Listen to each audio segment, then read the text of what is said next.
The Jambos continue their fine run of form when a great wee win at home against the mighty Partick Thistle. Shankland said on Clyde Super Scoreboard he was going to lay the smack down, and it's exactly what he did, guys, because Hearts have won and we have a lot of goals here to talk about.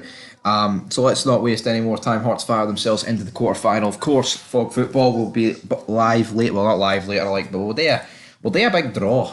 Well, say we'll be. No. Scottish football's doing a draw. Of course, after the Celtic game, Killie Celtic is 0-0 at the minute. I need corners in that game for 286 quid. Am I going to get those 7 in the second half? I seriously doubt it. But I tell you what, Alex Lowry today, what a man. What a beautiful man. 2 assists, doing exactly what he should be doing on loan at Hearts from Rangers. But we kick off the game. The first goal for Hearts was a header for Calrose, hits it down. James Graham, prolific in front of goal, but sadly for him, this was in the wrong goal and it flew into the back of the Partick Thistle net.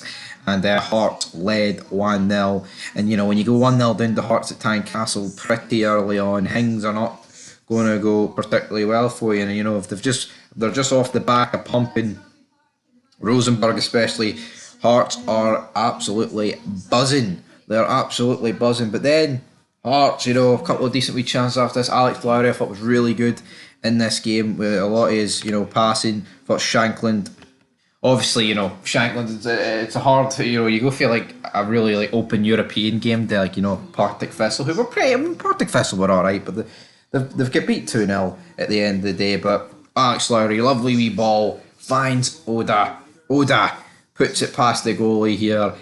And at this point, it pretty much is game over, right on the brink of half-time. Hearts, absolutely loving life.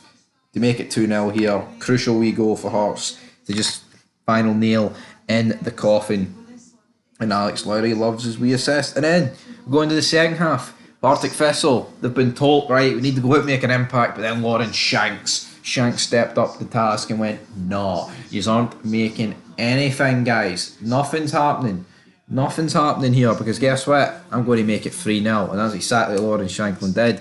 We then saw a lot of substitutions. We saw Tagawa come on for Shanklin. We've seen Stephen Kingsley come on for Alex Cochrane. It was funny in the Rosenborg game when Hearts scored and Alex Cochrane right up to the Rosenborg goalie.